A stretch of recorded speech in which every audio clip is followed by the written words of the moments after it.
صحیح بخاری میں حدیث ہے، ام العلا کہتی ہیں کہ حضرت عثمان بن مظعون فوت ہوئے جب رضی اللہ تعالیٰ عنہ، بڑے درویش صحابی تھے اور بڑے عبادت گزار. جب وہ فوت ہوئے تو نبی علیہ السلام آئے ان کی میت کے اوپر، تو میں نے کہا کہ اے عثمان، اللہ کے حضور تیرے لیے جنت ہے. تو نبی علیہ السلام نے جب یہ جملہ سنا تو آپ نے ام العلا سے کہا کہ تمہیں کس نے بتا دیا کہ اس کے لیے جنت ہے؟ حالانکہ میں اللہ کا رسول ہوں، لیکن مجھے نہیں پتا میرے ساتھ کیا ہونا ہے. جی، اور یہ سیم الفاظ سورۃ الاحقاف میں بھی قرآن میں موجود ہیں. کیا نبی تم فرماؤ مجھے تو نہیں پتا میرے ساتھ اور تمہارے ساتھ کیا ہونے والا ہے. ام العلا کہتی ہیں کہ اللہ کی قسم اس کے بعد میں نے پوری زندگی کبھی کسی شخص کے مرنے پہ نہیں کہا کہ سیدھا جنت ہی جائے.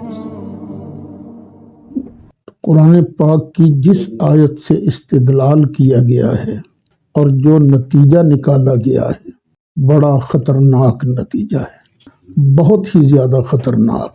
میرا خیال یہ ہے کہ موصوف کو شاید خود بھی اندازہ نہیں کہ میں نے کتنی خطرناک بات کر دی ہے. ذرا ٹھنڈے دل سے سوچئے، کیا نبی کریم علیہ السلام کو اپنے جنتی ہونے کا یقین نہیں تھا؟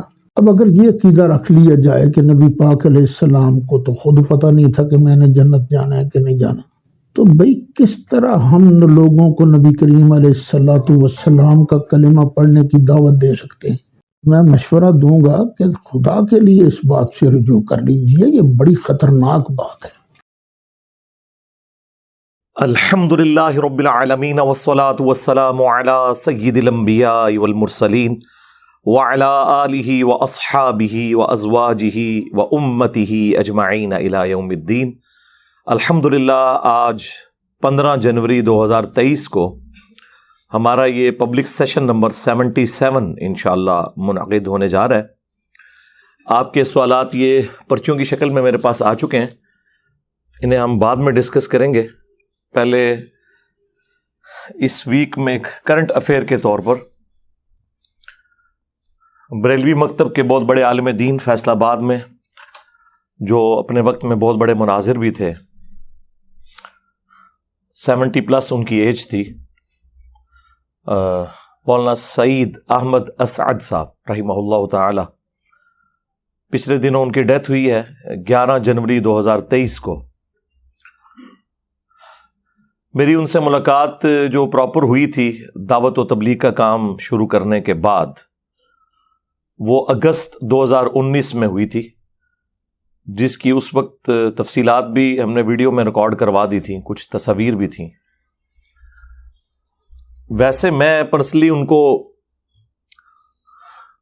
اپنے آپ سمجھ لیں میٹرک کی ایج سے ہی جانتا ہوں، کیونکہ ان کا پیر خانہ جیلم میں ہے، کالا دے گاؤں میں ان کی بیعت تھی سلسلہ نقشبندیہ مجددیہ کے اندر. ان کے والد صاحب کو بھی خلافت تھی. کوٹلی میں بھی ایک ان کا مزار ہے، ان کے بزرگوں کے سلسلے چل رہے ہیں، اور جیلم کے اندر بھی.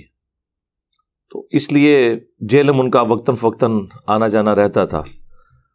عموماً جو میلاد مصطفیٰ صلی اللہ علیہ وآلہ وسلم کی محافل ربیع الاول کے مہینے میں ہوا کرتی تھی، ان میں 12 ربیع الاول کا جو مین پروگرام ہے اس میں عموماً ان کو بلایا جاتا تھا، کیونکہ وہ بڑے عالم دین تھے. اللہ تعالیٰ بحیثیت انسان جو ان سے غلطیاں ہوئیں ان سے درگزر فرمائے، انہیں نیک کاموں کا اجر عطا فرمائے، ان کے لواحقین کو صبر دے اور اس صبر پہ اجر عظیم عطا فرمائے، آمین. ان کی تقریر تو ہم بڑے غور سے سنا کرتے تھے، اس کی وجہ ہے کہ یہ عموماً ریفرنسز کے ساتھ گفتگو کرتے تھے، جو بھی وہ اپنے دلائل رکھتے تھے ان میں سے ظاہر ہے کہ ساری چیزیں تو غلط نہیں ہیں، کافی ساری چیزیں ٹھیک بھی ہیں. سب سے پہلے شیخ ناصر الدین البانی رحمہ اللہ تعالی المتوفی 1999 عیسوی، جو محدث اعظم تھے سعودیہ کے، ویسے تو البانیہ سے تھے لیکن سعودیہ میں سیٹل ہو گئے. آج بھی ام القرا یونیورسٹی میں، مدینہ یونیورسٹی میں اکثر لوگ ان کے اسٹوڈنٹس ہیں، پوری دنیا میں ان کا نام ہے. عرب دنیا میں شیخ البانی رحمہ اللہ تعالی اور عجم میں شیخ زبیر علی زئی رحمہ اللہ تعالی، یہ دو بڑے دور حاضر کے محققین ہیں جنہوں نے احادیث کی تحکیم کا کام کیا، اس پہ حکم لگائے اصول محدثین کے اوپر. تو شیخ البانی اس وقت اپنے عروج پہ تھے. 1994 کی میں بات کر رہا ہوں.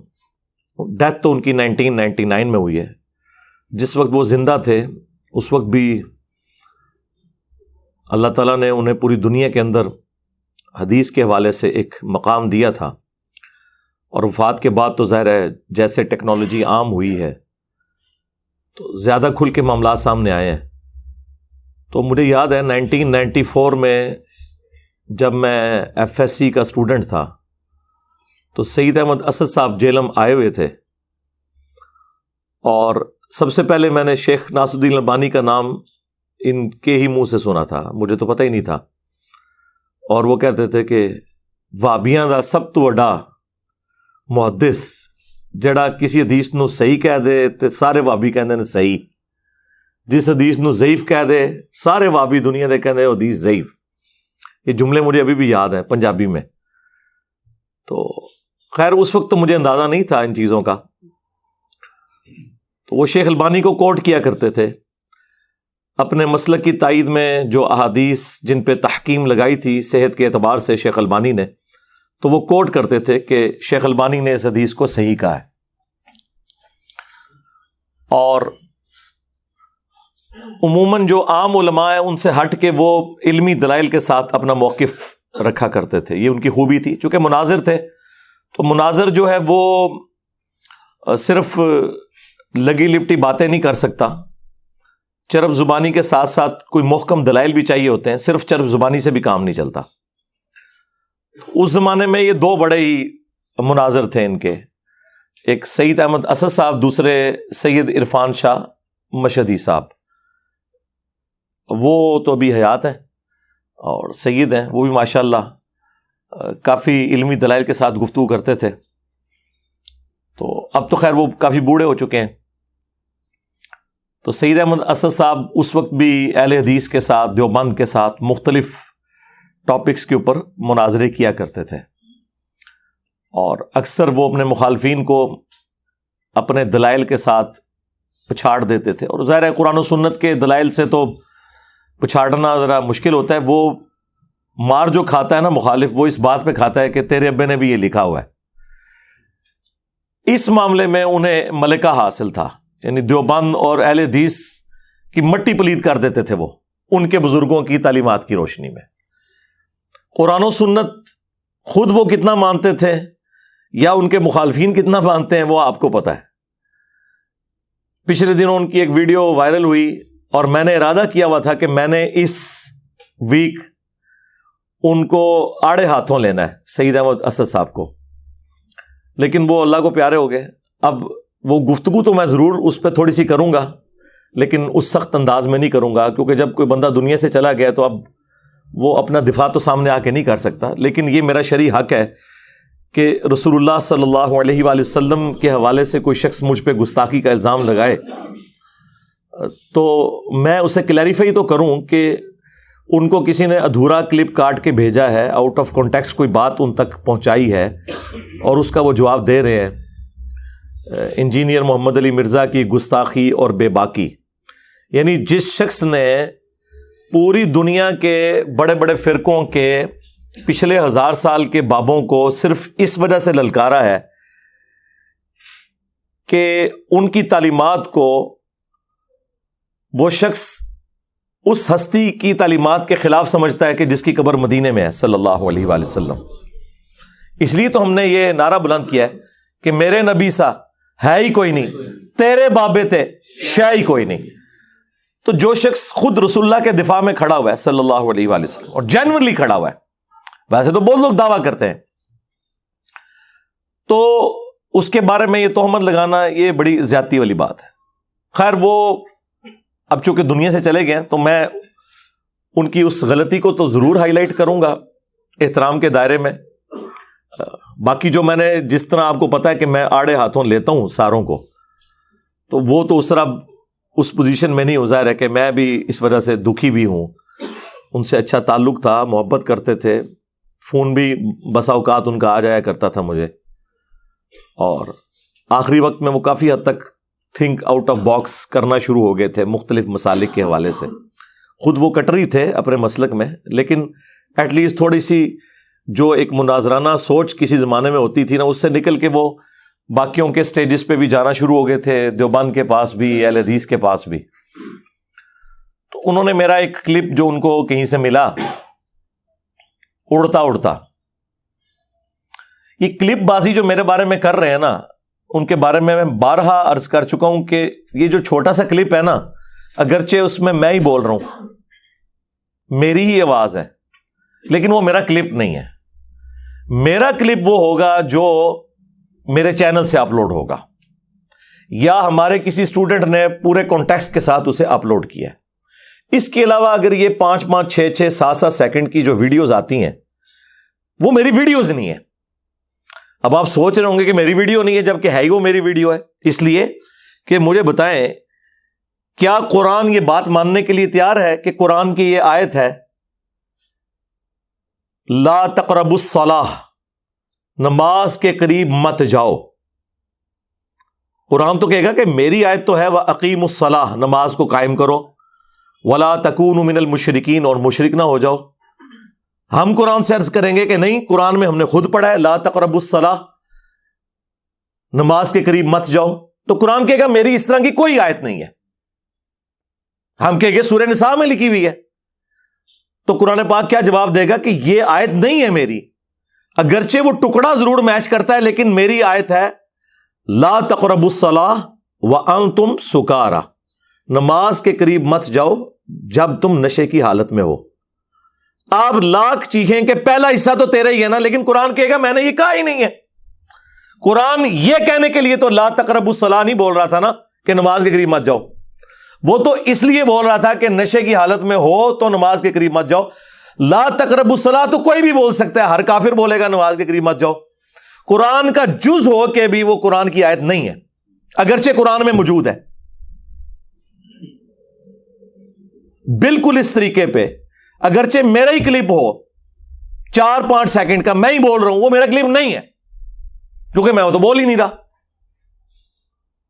ہم لاکھ قرآن سے کہیں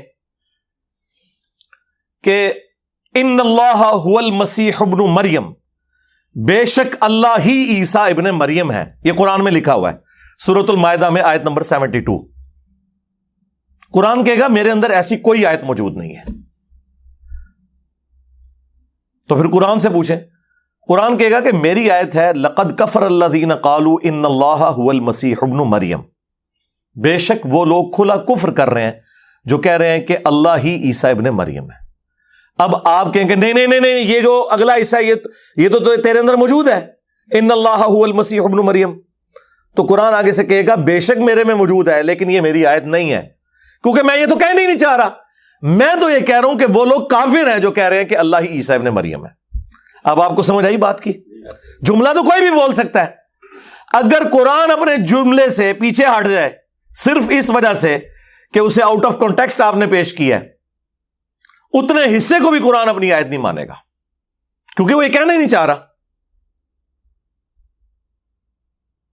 اس طریقے سے میں کہنا کچھ اور چاہ رہا ہوتا ہوں، یہ اس میں سے جملہ کاٹتے ہیں آؤٹ آف کانٹیکسٹ اور میرے اوپر گستاخی کا الزام لگا دیتے ہیں. اور یہ یاد رکھیے گا، بسا اوقات میری 3 مختلف سٹیٹمنٹس بھی بیک وقت درست ہوتی ہیں. جس طرح قرآن میں ناسخ و منسوخ کے حوالے سے آیات ہے، یا سچویشن کے اعتبار سے 3-4 مختلف جگہ پہ ایک ہی بات کو مختلف انداز میں بیان کیا جاتا ہے، وہ ساری اپنی جگہ جسٹیفائی ہوتی ہیں. وہ کوئی ہم سے پوچھے گا تو پھر ہم اسے بتائیں گے بھی یہ اس موقع پہ تھا، پھر یوں ہوا، پھر یوں ہوا، پھر یوں ہوا. اس طریقے سے اگر میری کوئی ویڈیو کاٹتا ہے تو میں بتاؤں گا کہ ہاں بھائی یہ اس موقع پہ تھا، یہ اس موقع پہ تھا، یہ اس موقع پہ تھا. یہ ابھی میں تھوڑی دیر پہلے اسٹرانگ روم میں بیٹھا ہوا تھا، مجھے انور بھائی نے ایک کلپ دکھایا ہے، اس میں انہوں نے میری مختلف سٹیٹمنٹس چلائی ہوئی ہیں اور کہہ رہے ہیں دیکھو کیسی غلط بیانی کر رہے ہیں. میں نے پچھلے دنوں کہا کہ میں حضرت معاویہ رضی اللہ تعالیٰ کے حوالے سے مجھے اتنی ڈیٹیلز کلیئر نہیں تھی جب تک، تو میں پھر کھل کے بیان بھی نہیں کرتا تھا، ظاہر مجھے پتا نہیں تھا، بعد میں نے رجوع کر لیا.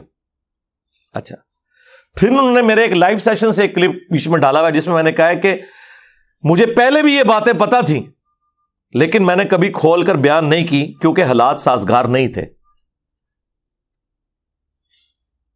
اور پھر ایک بہت پرانا کلپ جس میں اگرچہ اس میں میں کہہ رہا ہوں کہ ہم ان کی غلطیوں کو اجتہادی مانتے ہیں لیکن ہم اس کو ڈسکس نہیں کرتے.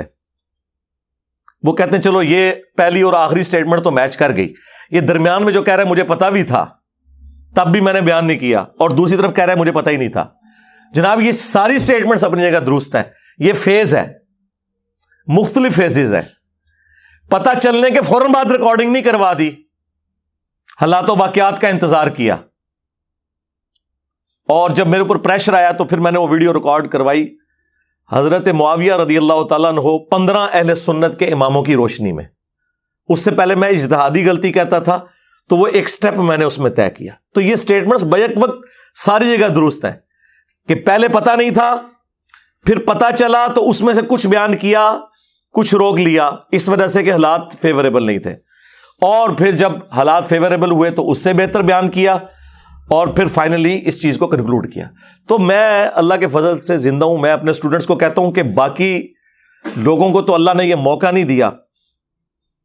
میں نہیں سمجھتا اس پلانٹ ارتھ پہ کوئی بندہ ابھی تک کوئی ایسا گزرا ہے کہ جس کے اوپر کیے جانے والے اعتراضات کے جوابات وہ خود دے کے مرا ہو سوائے میرے. کیونکہ ظاہر اس وقت حالات و واقعات نہیں تھے نا, لوگوں کے سامنے ویڈیوز نہیں بنی ہوئی تھیں کہ پوری دنیا کے سامنے ویڈیوز جاتی ہیں اور پوری دنیا کے لوگ ٹوٹ پڑتے, تو یقیناً وہ لوگ بھی اپنی زندگی میں جوابات دیتے. اس میں کوئی میرا کمال نہیں ہے, یہ دور ایسا ہے. لیکن پوری دنیا کے علماء اور ان کے فرقے اسلام کی خدمت یہ سمجھ رہے ہیں کہ مرنے سے پہلے ایک کلپ انہوں نے میرے خلاف ضرور بنانا ہے. لہذا مجھے یہ ایج حاصل ہے کہ دنیا میں اللہ کے فضل سے میں وہ خوش نصیب انسان ہوں کہ پوری دنیا جس کی آخرت کی فکر میں لگی ہوئی ہے نا وہ میں ہوں. کہ جی نے یہ غلط کہہ دیا اس پہ رجوع کرے, یہ غلط کہہ دیا اس کے اوپر معافی مانگے, یہ گستاخی ہوگی معافی. اتنے زیادہ کیمرے میرے اوپر فٹ ہیں, میرے اپنے اسٹوڈنٹس کے بھی مخالفین کے بھی. لہٰذا مجھے اللہ نے زندگی میں موقع دیا ہے کہ میں اپنے اوپر ہونے والے ہر اعتراض کا جواب دے کے مروں, اور میں دے چکا ہوں الحمدللہ. انجینئر محمد علی مرزا اسٹوڈنٹس کی عدالت میں ریکارڈ ہوا, وہ تو لیٹسٹ پروگرام ہے کچھ عرصہ پہلے. اس سے پہلے بھی وقتاً فوقتاً جو چیزیں آئی وہ میں نے مجلس 50 میرا انٹرویو دیکھ لیں, اس میں نے جو ابھی اعتراضات آنے تھے ان کے بھی جوابات دیے. یہ بھی سعید اسد صاحب سے بات شروع ہوئی رحمہ اللہ تعالیٰ, تو انہوں نے اپنی وفات سے کچھ عرصہ پہلے کلپ اپلوڈ کیا جس میں انہوں نے میرا کلپ چلایا, اور اس کلپ کے اندر کتنی کٹنگز ہیں ان کو خود نہیں خیال آیا کہ یار یہ بندہ اگر یہ بات کر رہا ہے تو کسی کانٹیکسٹ میں بات کی ہوگی. اور میں وہ حدیث صحیح بخاری سے بیان کر رہا ہوں, اور بخاری سے بھی بڑھ کے قرآن کی ایک آیت ہے. وہ اس بحث میں پڑھ گئے کہ قرآن کی یہ آیت جو ہے وہ مکی ہے, اور انجینئر صاحب جو حدیث بیان کر رہے ہیں وہ مدینہ شریف میں ہے. تو اس کی وجہ سے نا یہ اس کے اوپر بیٹھتی نہیں. میرے بھائی جو میں حدیث بیان کر رہا ہوں وہ بخاری کے اندر موجود ہے, میں نے خود لکھی ہوئی ہے. اور دوسرا یہ آپ کو کس نے کہہ دیا کہ مکی آیت اگر کوئی ہو وہ مدینے میں کوٹ نہیں ہو سکتی؟ قرآن کے عقائد تو یونیورسل ٹروتھ ہے, چاہے وہ مکے میں نازل ہو. 2/3 قرآن مکے میں نازل ہوا ہے توحید کے اوپر. تو کیا توحید کے اوپر جو گفتگو ہے وہ مدینے میں کوٹ نہیں ہوگی؟ مدینے میں آپ نے جتنی توحید بیان کرنی ہے مکی قرآن سے ہی بیان کرنی ہے. آج بھی جو توحید بیان کرنی ہے وہ مکی قرآن سے. اور صحابہ کرام تو اس سے بھی بڑھ کے آیت کسی اور موقع پہ نازل ہوئی ہوتی تھی وہ فٹ کہیں اور کر دیتے تھے, صرف ان پرنسپل دیکھتے ہوئے, جس کی واضح مثال وہ بخاری مسلم کی حدیث ہے. ایک عورت ابن مسعود کے پاس آئی رضی اللہ تعالیٰ عنہ, کم از کم وہ تابعیہ تو ہوگی نہیں تو صحابیہ, اور کہا کہ میں نے سنا ہے کہ آپ یہ کہتے ہیں کہ قرآن میں اللہ نے لعنت فرمائی ہے ان عورتوں پر جو چہرے کے بال اکھاڑے یہ, یا دانتوں میں خوبصورت دکھنے کے لیے گیپ بنوائیں, یا گدوائیں, یا ٹیٹو بنوائیں. تو ابن مسعود نے فرمایا کہ ہاں بالکل. تو اس نے کہا کہ میں نے تو پورا قرآن پڑھا ہے, مجھے تو قرآن میں کوئی ایسی آیت نہیں ملی. یقیناً قرآن میں ایسی کوئی آیت موجود ہی نہیں ہے. اور وہ عورت تو کہہ بھی سکتی تھی اس لیے کہ ظاہر قرآن تو اس وقت لوگ پڑھتے تھے, صرف اصالہ ثواب کا ذریعہ نہیں بنایا ہوا تھا. تو اس نے کہا قرآن میں تو کوئی ایسی آیت نہیں. تو ابن مسعود نے کہا تم نے قرآن میں نہیں یہ پڑھی سورۃ الحشر کی آیت وما آتاکم الرسول فخذوہ وما نہاکم عنہ فانتہوا, جو رسول اللہ تمہیں دیں وہ لے لو, جس سے منع فرمائے اس سے رک جاؤ. اور پھر کہا کہ رسول اللہ نے لعنت فرمائی ہے ان لوگوں کے اوپر, ان عورتوں پہ جو چہرے کے بال اکھاڑے, خوبصورت دکھنے کے لیے دانتوں میں گیپ بنوائیں یا ٹیٹو بنوائیں, گدوائیں. اچھا, اس صحابیہ نے آگے سے یہ نہیں کہا کہ یہ آیت تو مال غنیمت کے بارے میں تھی قرآن میں, آپ کو کس نے یہ اتھارٹی دی کہ اسے جنرلائز کر دیں. یہ سعید احمد اسد صاحب کی بات کا میں جواب دے رہا ہوں. کاش ان لوگوں نے قرآن و حدیث ٹوٹیلٹی میں پڑھا ہوتا تو انہیں پتا ہوتا. اب یہ آج آگے باتیں کرتے ہیں انجینئر صاحب کے پاس اتنا علم کہاں سے آ گیا.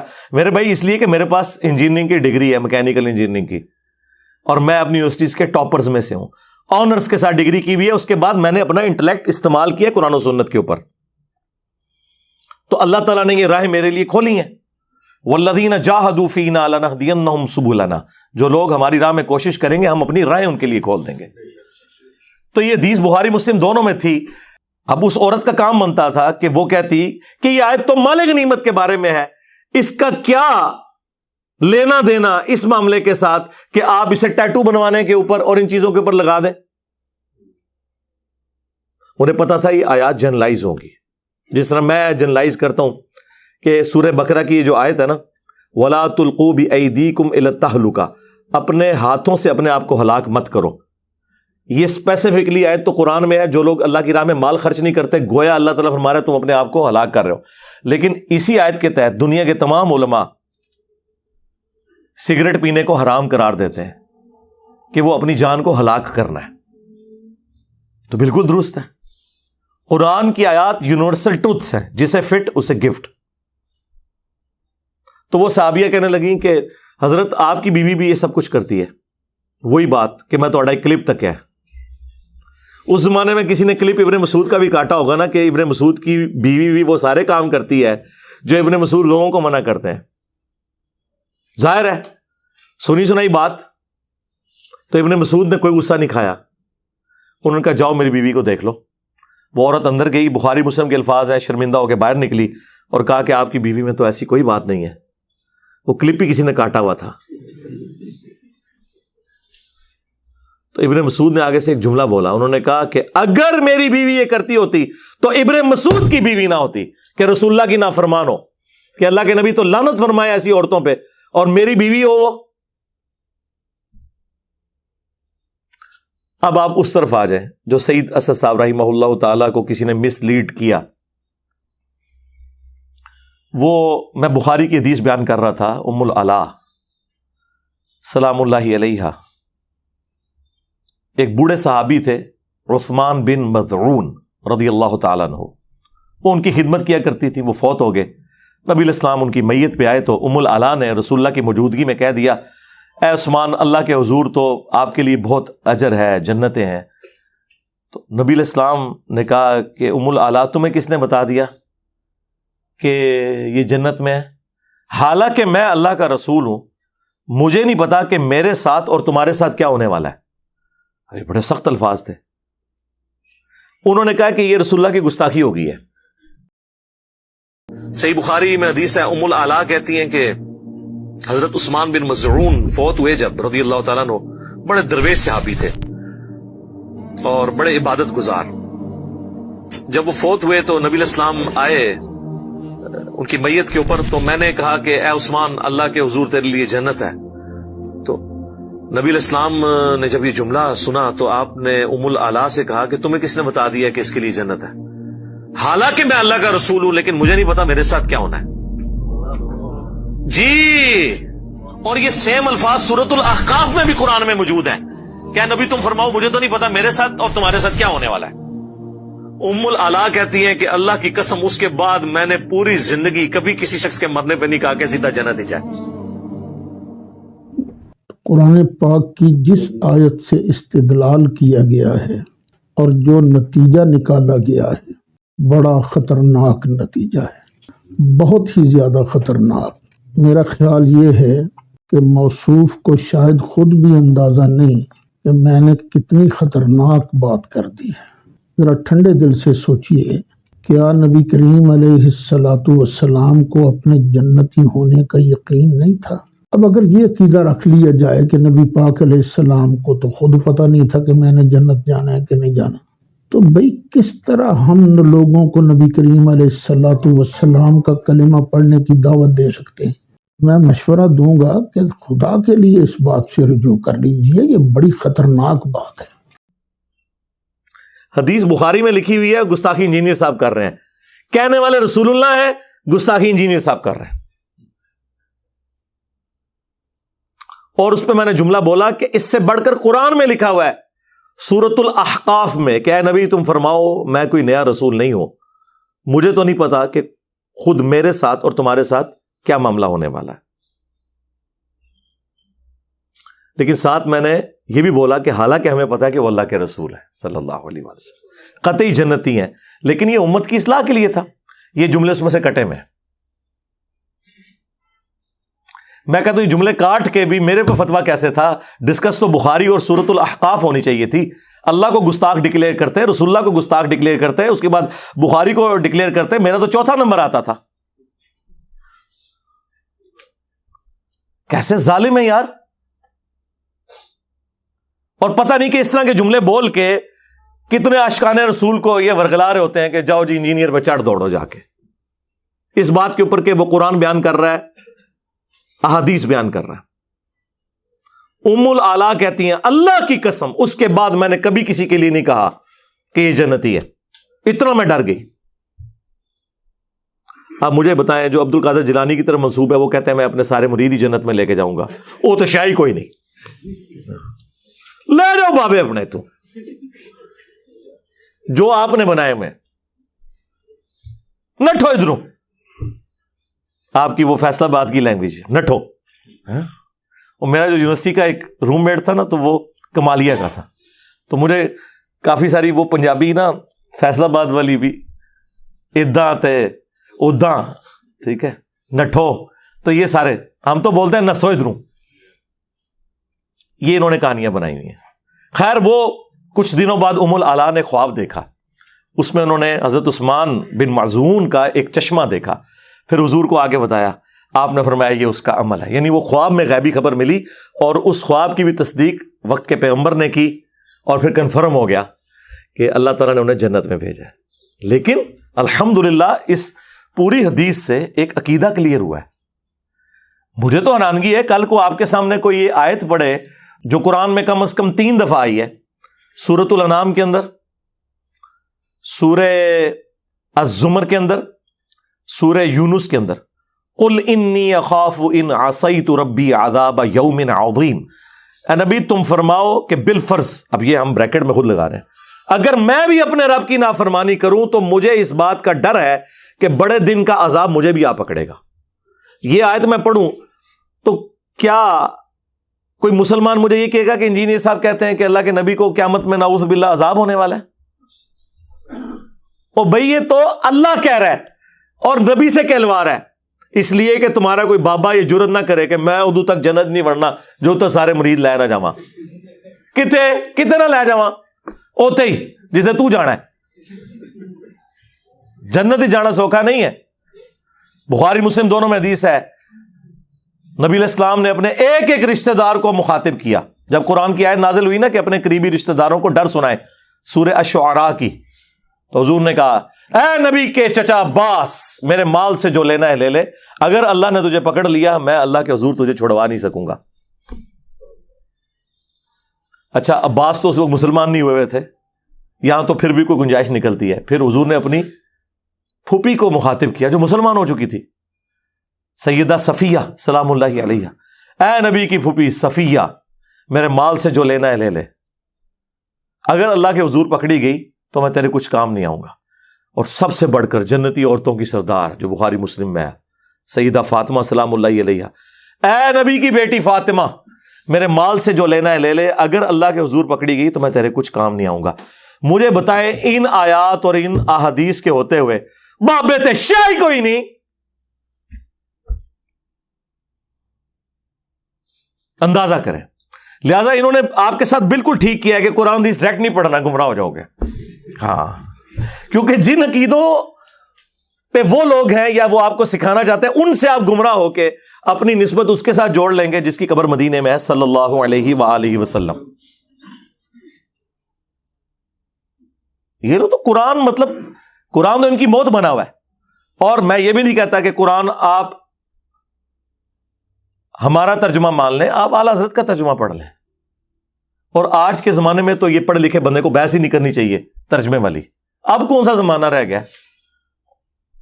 آج تک کسی انگلش کے پروفیسر کو لڑتے ہوئے سنا ہے کہ ایک جملے کا ترجمہ کوئی اور کر رہا ہو، دوسرا کوئی اور، یا CNN کے اوپر یا BBC پہ ایک پٹی نیچے چلے اور آدھا پاکستان اس کا ترجمہ کچھ اور کر رہا ہے خبر کا، اور آدھا اور کر رہا ہے؟ قرآن کے ساتھ یہ ظلم کیوں ہے؟ اس لیے کہ قرآن کا ترجمہ بھی ایک ہے، مولوی بڑھیا ہوا ہے بچ،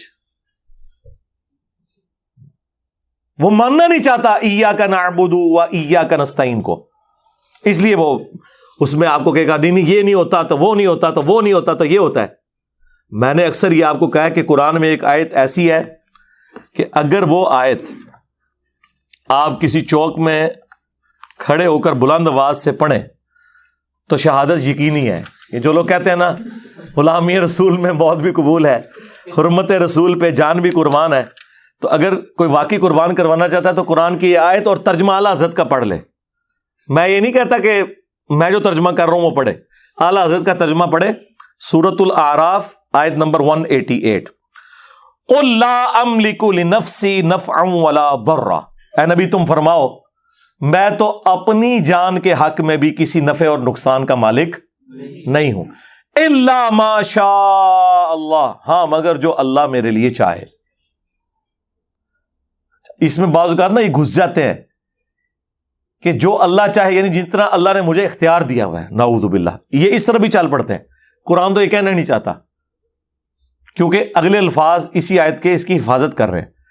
وَلَوْ كُنْتُ أَعْلَمُ الْغَيْبِ، اگر میں خود سے غیب جان لیتا ہوتا، لَاسْتَكْثَرْتُ مِنَ الْخَيْرِ، تو میں خیر کثیر جمع کر لیتا. وَمَا مَسَّنِيَ السُّوءُ، اور مجھے کبھی بھی کوئی برائی نہ پہنچتی، کوئی تکلیف نہ آتی. کیونکہ اگر پہلے ہی پتہ چل جائے کہ یہاں پہ تکلیف آنی ہے تو آپ بچ سکتے ہیں. اگر کسی شخص کو یہ پتہ چل جائے کہ تم یہ روڈ کراس کرو گے تو ٹریلے کے نیچے آ جاؤ گے اتنے بجے اگر کراس کرو گے، اور مستقبل کی CCTV کیمرے کی ویڈیو آپ کو پہلے دکھا دی جائے، تو آپ نے پوری زندگی نہیں وہ روڈ کراس کرنی. یہی ہے نا.